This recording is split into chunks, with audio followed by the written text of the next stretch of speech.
Danny the Champion of the World. Chapter 9, Doc Spencer. My father once told me that Doc Spencer had been looking after the people of our district for nearly 45 years. He was over 70 now and could have retired long ago, but he didn't want to retire and his patients didn't want him to either. He was a tiny man with tiny hands and feet and a tiny round face. The face was as brown and wrinkled as a shriveled apple. He was some sort of an elf. I used to think to myself, each time I saw him, a very ancient sort of an elf with wispy white hair and steel-rimmed spectacles. A quick, clever little elf with a swift eye and a flashing smile and a fast way of talking. Nobody feared him. Many people loved him, and he was especially gentle with children. "Which ankle?" he asked. "The left one," my father said. Doc Spencer knelt on the floor and took from his bag a pair of large scissors. Then, to my astonishment, he proceeded to slit the cloth of my father's left trouser leg right up to the knee. He parted the cloth and looked at the ankle, but he didn't touch it. I looked at it too. The foot seemed to be bent sideways, and there was a huge swelling below the ankle bone. "That's a nasty one," Doc Spencer said.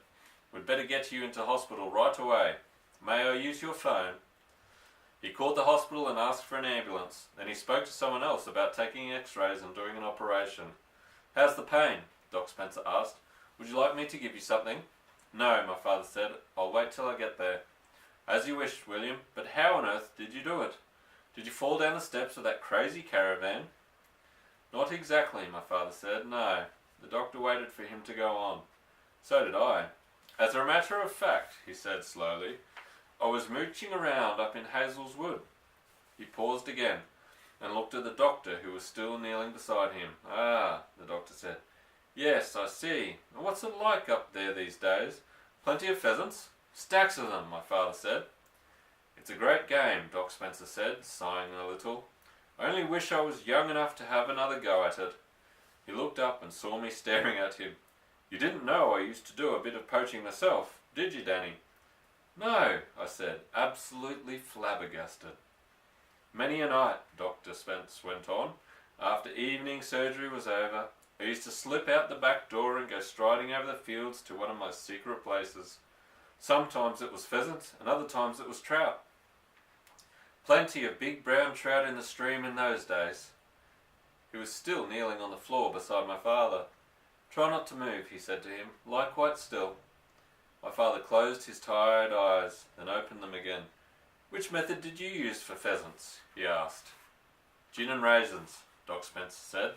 "I used to soak the raisins in gin for a week and scatter them in the woods." "It doesn't work," my father said. "I know it doesn't," the doctor said, "but it was enormous fun." "One single pheasant," my father said, "has got to eat at least 16 gin-soaked raisins before he gets tiddly enough for you to catch him. My own dad proved that with roosters." "I believe you," the doctor said. "That's why I never caught any. But I was hot stuff with trout. Do you know how to catch a trout, Danny, without using a rod and a line?" "No," I said. "How?" "You tickle him." "Tickle him?" "Yes," the doctor said. "Trout, you see, like to lie close into the river bank.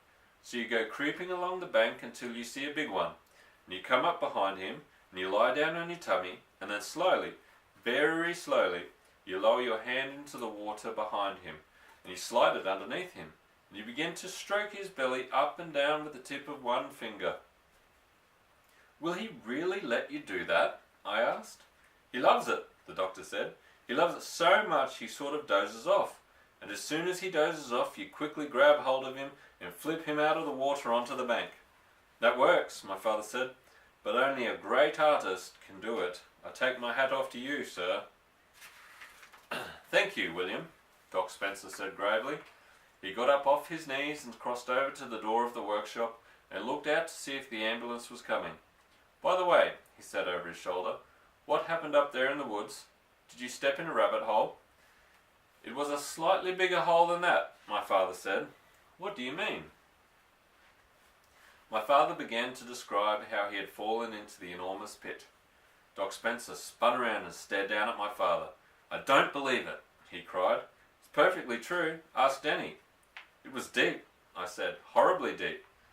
"But great heavens alive!" the little doctor shouted, jumping up and down with fury. "He can't do that. Victor Hazel can't go digging tiger traps in his woods for human beings. I've never heard such a disgusting, monstrous thing in all my life." "It's rotten," my father said. "It's worse than that, William. It's diabolical. Do you know what this means? It means that decent folk like you and me can't even go out and have a little fun at night without risking a broken leg or arm. We might even break our necks." My father nodded. "I never did like that Victor Hazel," Doc Spencer said. "I saw him do a filthy thing once." "What?" my father asked. "He had an appointment with me at my surgery. He needed an injection of some sort, I've forgotten what. Anyway, just by chance I was looking out of the window as he drove up to my door in his whacking great Rolls Royce. I saw him get out, and I also saw my old dog Bertie dozing on the doorstep. And do you know what that loathsome Victor Hazel did? Instead of stepping over old Bertie, he actually kicked him out of the way with his riding boot." "He didn't," my father said. "Oh, yes he did. What did you do?" "I left him sitting in the waiting room while I picked out the oldest, bluntest needle I could find. Then I rubbed the point of it on a nail file to make it blunter still. By the time I'd got through with it, it was blunter than a ballpoint pen. Then I called him in and I told him to lower his pants and bend over, and when I rammed that needle into his fleshy backside, he screamed like a stuck pig." "Hurrah!" my father said. "He's never been back since," Doc Spencer said, "for which I am truly thankful. Ah, here's the ambulance." The ambulance drew up near the workshop door and 2 men in uniform got out. "Bring me a leg splint," the doctor said. One of the men fetched a sort of thin wooden plank from the ambulance. Doc Spencer knelt down once more beside my father and eased the plank very gently underneath my father's left leg. Then he strapped the leg firmly to the plank. The ambulance men brought in a stretcher and placed it on the ground. My father got onto it by himself. I was still sitting on my chair. Doc Spencer came over to me and put a hand on my shoulder. "I think you'd better come on home with me, young man," he said. "You can stay with us until your father's back from hospital." "Won't he be home today?" I asked. "Yes," my father said. "I'll be back this evening." "I'd rather you stayed in for the night," Doc Spencer said. "I shall come home this evening," my father said. "Thank you for offering to take Danny, but it won't be necessary. He'll be all right here until I get back." "I reckon he'll sleep most of the day anyway, won't you, my love?" "I think so," I said. "Just close up the filling station and go to bed, right?" "Yes, but come back soon, won't you, Dad?" They carried him into the ambulance on the stretcher and closed the doors. I stood outside the workshop with Doc Spencer and watched the big white thing drive out of the filling station. "Do you need any help?" Doc Spencer asked. "I'm fine, thank you." "Go to bed then. Get a good sleep." "Yes, I will." "Call me if you need anything." "Yes." The marvellous little doctor got into his car and drove away down the road in the same direction as the ambulance. It's the end of chapter 9. Good night. Sleep tight.